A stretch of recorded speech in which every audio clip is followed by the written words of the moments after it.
Hello बच्चों, आज से हम अपनी कक्षा 12वीं की समाजशास्त्र स्टार्ट करेंगे बच्चों। इसमें हम पहले दूसरी बुक पढ़ेंगे, भारत में सामाजिक परिवर्तन एवं विकास। इसका पहला चैप्टर पढ़ेंगे, संरचनात्मक परिवर्तन। इस चैप्टर में बच्चों मैं जो भी कराऊंगा ये आपके पेपर में इस वजह से ज़रूर क्वेश्चन आएगा, इससे बाहर कोई भी क्वेश्चन बच्चों नहीं आएगा। इसमें हम जानेंगे बच्चों संरचनात्मक परिवर्तन के बारे में। तो संरचनात्मक परिवर्तन का मतलब होता है बच्चों ढांचा या व्यवस्था में बदलाव आना। यानी संरचनात्मक किसे कहते हैं? जब किसी ढांचे या व्यवस्था में बदलाव आते हैं उसी को हम क्या कह देते हैं? संरचनात्मक परिवर्तन कह देते हैं। बिल्कुल सरल भाषा में बच्चों, यदि आपसे पूछे जिस प्रकार हमारी शारीरिक बनावट में जो है परिवर्तन आते हैं, ठीक उसी प्रकार से बच्चों हमारे समाज में भी परिवर्तन आते रहते हैं। जैसे कि बच्चों, जैसा कि आपको पता है हमारे वहाँ पे ब्रिटिश लोगों ने शासन किया था और लगभग 200 सालों तक किया था। इन 200 सालों में ब्रिटिश हुकूमत ने हमारे समाज में कई सारे संरचनात्मक परिवर्तन किए थे, जो आप जानते हो बच्चों। जैसे हमारी भाषा में बदलाव कर दिया था उन्होंने, विधि व्यवस्था में बदलाव कर दिया था, हमारे वहाँ कृषि तकनीक में बदलाव किया था, कई सारे सामाजिक सुधार भी किए थे बच्चों, औद्योगिक विकास किया था, शिक्षा में, नगर, गांव, पहनावा, रहन सहन, हर चीज़ में बदलाव कर दिया था बच्चों। जैसे कि हमारे वहाँ पे बच्चों संसदीय शासन व्यवस्था आ गई थी, सड़क पर दाएं चलना हो गया, टेबल और कुर्सी पर छुरी और कांटे के साथ मेज पर खाना खाना हो गया। ये सारी चीज़ें बच्चों हमारी संरचनात्मक परिवर्तन के कारण ही हुई है, जो कि अंग्रेज़ों की देन है। एक महत्वपूर्ण सवाल आता है बच्चों, शिक्षा में सुधार किसने किया? तो शिक्षा में सुधार बच्चों किया था हॉर्ड मैकाले ने। किसने किया? हॉर्ड मैकाले। ये हॉर्ड मैकाले ही नहीं भारत को संज्ञा दी थी एक बच्चों सोने की चिड़िया। क्या कहा था बच्चों? सोने की चिड़िया की संज्ञा दी थी किसने? हॉर्ड मैकाले। एक नंबर में सवाल आएगा बच्चों कि शिक्षा में सुधार किसने किया था? तो शिक्षा में सुधार हॉर्ड मैकाले की देन है। अब क्वेश्चन आता है बच्चों कि संरचनात्मक परिवर्तन किसे कहते हैं? तो याद कर लेना बच्चों इसे, समाज में आने वाले वो परिवर्तन जो समाज की संरचना बदल देते हैं, संरचना में परिवर्तन लाते हैं, उन्हें हम संरचनात्मक परिवर्तन कहते हैं। समाज में आने वाले वे परिवर्तन जो समाज की संरचना में परिवर्तन लाते हैं उन्हें हम संरचनात्मक परिवर्तन कहते हैं। जैसे प्राचीन भारत से आधुनिक भारत का निर्माण कैसे हुआ बच्चों? विविधता युक्त भारत हो गया। हमारे वहाँ पे विविधता बहुत पाई जाती है और ये सारी विविधता बच्चों अंग्रेज सरकार की देन है। अब जो ब्रिटिश हुकूमत थी हमारे वहाँ पे, ब्रिटिश हुकूमत का सकारात्मक प्रभाव भी पड़ा था बच्चों और नकारात्मक प्रभाव भी पड़ा था। अगर हम बात करें ब्रिटिश का, सकारात्मक प्रभाव भी था और नकारात्मक प्रभाव भी था बच्चों। सकारात्मक में क्या था? जैसे उन्होंने रेलवे लाइन बिछाई थी, संचार सुविधा हमारे वहाँ पे अच्छा किया था, परिवहन के जाल को विकसित किया था बच्चों। लेकिन उसके कुछ नकारात्मक प्रभाव भी हैं बच्चों। तो ब्रिटिश सरकार ने नवीन प्रक्रियाएं कौन कौन सी लाई थी? सबसे पहले बच्चों औद्योगिकरण लाया था, नगरीकरण लाया, पश्चिमीकरण लाया और आधुनिकीकरण। औद्योगिकरण, नगरीकरण, पश्चिमीकरण और आधुनिकीकरण की देन किसकी है बच्चों? ये ब्रिटिश सरकार की देन है। अगर पूछे आधुनिकीकरण में किस व्यक्ति का नाम आता है? Daniel learner. ये भी 1 मार्कर में आता है कि आधुनिकीकरण का संबंध किस व्यक्ति से है, कौन लाया था? डेनियल लर्नर लाया। तो कौन लाए थे? Daniel learner. अब बच्चों हम, जैसा कि हमारा चैप्टर का नाम संरचनात्मक परिवर्तन, इसमें हम पढ़ेंगे सिर्फ औद्योगिकरण और नगरीकरण के बारे में। पश्चिमीकरण, आधुनिकीकरण अपने अगले चैप्टर में पढ़ेंगे जिसका नाम है सांस्कृतिक परिवर्तन। तो बच्चों अभी तक हमने क्या पढ़ा? हमने पढ़ा सबसे पहले कि संरचनात्मक परिवर्तन किसे कहते हैं। तो संरचनात्मक मतलब क्या होता है बच्चों? ढांचे में बदलाव को हम क्या कहते हैं? संरचनात्मक परिवर्तन कहते हैं।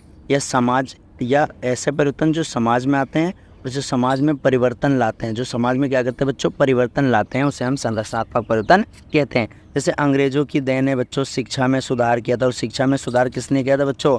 हॉर्ड मैकाले ने किया था। किसने किया था? हॉर्ड मैकाले। जो ब्रिटिश आए थे, अंग्रेज आए थे, उन्होंने लगभग 200 सालों तक शासन किया था और हमारे वहाँ पे कई सारे सांस्कृतिक और संरचनात्मक परिवर्तन गए। जैसे टेबल कुर्सी पे खाना, सड़क पे दाएं चलना, ये सब बच्चों किसकी देन है? अंग्रेज सरकार की देन है। साथ साथ में 4 नवीन प्रक्रियाएं लेकर आए थे बच्चों। कितनी नवीन प्रक्रियाएं? 4। पहले का नाम था बच्चों आधुनिकीकरण, औद्योगिकरण, पश्चिमीकरण और नगरीकरण लेकर आए थे। कौन लाया था बच्चों? अंग्रेज लेकर आए थे इसको। उसके बाद आपका अगला टॉपिक आता है बच्चों उपनिवेशवाद। तो उपनिवेशवाद किसे कहते हैं? जैसा कि आप जानते हैं बच्चों, हम गुलाम थे, हम उपनिवेश थे किसके थे? ब्रिटेन के। हम ही नहीं बच्चों, हमारे देश के अलावा कई सारे देश ब्रिटेन के उपनिवेश थे। अमेरिका हो गया, और भी कई सारे देश थे जो किसके उपनिवेश थे बच्चों? ब्रिटिश यानी अंग्रेजों के उपनिवेश थे। इस उपनिवेशवाद का क्या अर्थ होता है बच्चों? इसका अर्थ है कि एक देश द्वारा दूसरे देश पर शासन करना। उपनिवेशवाद का मतलब जब एक देश दूसरे देश पर शासन करता है, जिसमें बच्चों एक देश शक्तिशाली होता है और दूसरा देश कमज़ोर होता है, इसी को हम क्या कहते हैं? उपनिवेशवाद कहते हैं। और उपनिवेशवाद ने हमारी सामाजिक संरचना में, हमारी संस्कृति में परिवर्तन को दिशा दिया है और उसके अनेक प्रभाव डाले हैं बच्चों। उपनिवेशवाद ने राजनीतिक, आर्थिक, सामाजिक संस्थान में नवीन परिवर्तन भी किए हैं और इसी के परिणाम स्वरूप हमारे वहाँ पे औद्योगिकरण और नगरीकरण आया है। औद्योगिकरण के कारण ही क्या आता है बच्चों? नगरीकरण। और ये प्रमुख संरचनात्मक परिवर्तन है। भारत में अगर पूछे 2 संरचनात्मक परिवर्तन क्या था बच्चों, तो एक का नाम था औद्योगिकरण। क्या नाम था? औद्योगिकरण। तो दूसरे का नाम था बच्चों नगरीकरण। और औद्योगिकरण, नगरीकरण, आधुनिकरण, पश्चिमीकरण किसकी देन है बच्चों?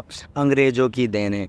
अब एक क्वेश्चन आता है बच्चों कि उपनिवेशवाद का क्या प्रभाव होता है? तो जैसा कि आप जानते हैं, उपनिवेशवाद के दौरान परिवहन की सुविधा के कारण लोगों का आवागमन बढ़ा था। आवागमन बढ़ने के बाद क्या हुआ था बच्चों? डॉक्टर हो गए, भारत के वकील हो गए, मुख्यतः बंगाल और मद्रास में जो रहते थे ना, उनको चुनकर देश के अलग अलग भागों में सेवा करने के लिए भेजा गया था। और ये सिर्फ भारत तक ही सीमित नहीं था, बल्कि ये सुदूर एशिया हो गया बच्चों, अफ्रीका हो गया और अमेरिका तक इनका उपनिवेश तक बढ़ गया था। मतलब बाहर भेजा था हमारे वहाँ। उपनिवेशवाद का प्रत्यक्ष परिणाम क्या हुआ था? आवागमन, यानी लोग एक जगह से दूसरी जगह आने जाने लगे और इसीलिए भारत के लोग भी विदेश गए।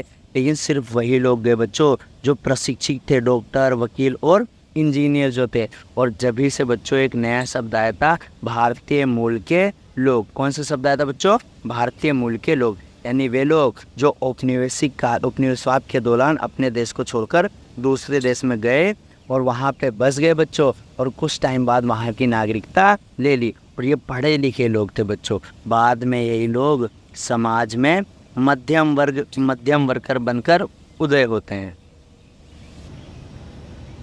तो बच्चों उपनिवेशवाद किसे कहते हैं?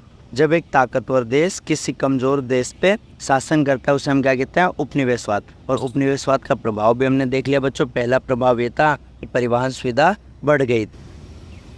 उपनिवेशवाद का दूसरा प्रभाव ये हुआ बच्चों कि भारत में आधुनिक विचार और संस्थाएं औपनिवेशिक काल की देन है। और हमारे देश की जो संसदीय व्यवस्था है और जो शिक्षा व्यवस्था है, ये भी ब्रिटिश प्रारूप और प्रतिमानों पर ही आधारित है। तीसरा प्रभाव था बच्चों उपनिवेशवाद का भारतीय समाज पर प्रभाव कैसा था? ब्रितानी उपनिवेशवाद था, यानी ब्रिटेन का पूंजीवादी शासन व्यवस्था के अंतर्गत आता था बच्चों, आधारित था। और इसने आर्थिक व्यवस्था में बड़े पैमाने पर परिवर्तन किया। चौथा प्रभाव था बच्चों उपनिवेशवाद का कि हमारे वहाँ के जंगलों को काटा गया था। जंगल में चाय की खेती की शुरुआत की थी बच्चों। और कब किया गया था? 1851 में। जंगल को नियंत्रित और प्रशासित करने के लिए कई सारे वन अधिनियम बनाए थे बच्चों, जिससे जो जंगली जनजाति लोग थे ना, उनको बहुत ही कष्ट झेलना पड़ा था। पांचवा कारण था बच्चों कि आज जो झारखंड प्रदेश के लोग थे ना, उन दिनों बहुत से लोग उस चाय के बागानों में मजदूरी करने के उद्देश्य से असम भेजे गए थे बच्चों। और भारतीय मजदूर जो थे ना, दक्ष सेवाकर्मी जहाज़ों के माध्यम से सुदूर एशिया, अफ्रीका में भी भेजा गया था इनको। जैसे जैसे पश्चिमी शिक्षा पद्धति भारत में आई, उससे भारतीयों का एक ऐसा वर्ग तैयार हो गया बच्चों जो ब्रिटिश उपनिवेशवाद को बनाए रखने के लिए सहयोगी बन रहा था। और यही पश्चिमी शिक्षा पद्धति जो थे वो राष्ट्रवादी चेतना और उपनिवेशवाद विरोधी चेतना का माध्यम बना। इसका मतलब क्या था बच्चों कि अंग्रेज़ों ने भारतीय लोगों को शिक्षित इसलिए किया था ताकि उनमें से ही कुछ भारतीय शिक्षित होकर ब्रिटिश उपनिवेशवाद को बढ़ावा देंगे आगे और उनके साथ मिलकर काम करेंगे। क्योंकि बच्चों अंग्रेज अगर ब्रिटेन से लाते थे, अपने साथ कोई काम करने वाले लाते थे, तो उनको वेतन ज़्यादा देना पड़ता था। इसलिए उन्होंने भारतीय लोगों को ही शिक्षित करने के लिए प्रयास किया था। बाद में ये शिक्षित वर्ग कुछ तो विदेश चले गए। नया शब्द आया था बच्चों भारतीय मूल के लोग, लेकिन कुछ लोग भारत में ही रहकर राष्ट्रवादी चेतना को उजागर किया और वो भली भांति समझ गए थे कि ब्रिटिश पूंजीवाद उपनिवेशवाद का अर्थ है शोषण करना। इन्होंने है ना, और इन्हीं मध्यम वर्ग ने भारत में नवजागरण का कार्य किया और वे विदेशियों की मंशा समझ गए कि ये सिर्फ अपना अत्यधिक लाभ कमाना चाहते हैं।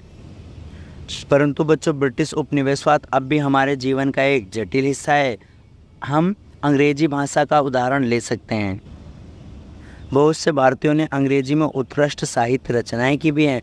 अंग्रेजी के ज्ञान के कारण विशेष स्थान भी प्राप्त है। जिसे अंग्रेजी का ज्ञान नहीं होता उसे रोजगार के क्षेत्र में काफ़ी परेशानियां उठानी पड़ रही है। और अंग्रेजी ज्ञान की वजह से बच्चों अब दलितों के लिए भी द्वार खुल गए हैं। अब दलित भी अंग्रेजी शिक्षा को समझकर, पढ़कर, सीखकर अच्छी जगह रोजगार प्राप्त कर पा रहे हैं। दूसरा क्वेश्चन आता है बच्चों, अगला टॉपिक है हमारा कि पूर्व विदेशी शासन और ब्रिटिश पूंजीवादी शासन में क्या अंतर था। तो जो पूर्व विदेशी शासन थे बच्चों, वो परंपरागत आर्थिक व्यवसाय पे कब्जा कर यानी जो काम जो कर रहा है उसी पे कब्जा कर अपने शासन को बनाए रखते थे और आर्थिक व्यवस्था में हस्तक्षेप की नीति नहीं अपनाते थे। यानी कम से कम ये क्या करते थे, हस्तक्षेप करते थे। परंतु इसके विपरीत जो ब्रिटिश पूंजीवादी शासन है, इन्होंने आर्थिक व्यवसाय में परिवर्तन किया, व्यवसाय का विविधीकरण कर दिया, भूमि स्वामित्व के भी नियम बदल दिए कि भूमि का स्वामी कौन होगा, फसलों का निर्धारण भी यही करते थे, वस्तुओं के उत्पादन और वितरण का निर्धारण भी यही करते थे,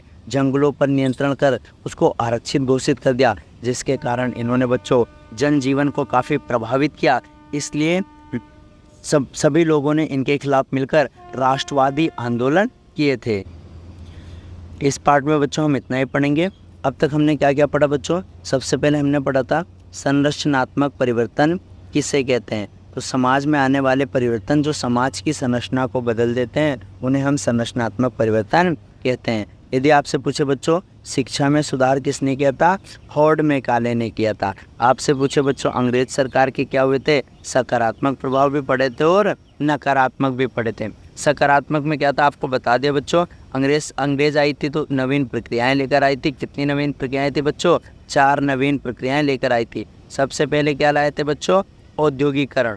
औद्योगिकरण के कारण ही हमारे वहाँ पे क्या आ गया था बच्चों? नगरीकरण आया था। उसके बाद में पश्चिमीकरण और बाद में बच्चों आधुनिकीकरण आया था। आधुनिकीकरण लाने का श्रेय किसको जाता है बच्चों? डेनियल लर्नर को। किसको जाता है बच्चों?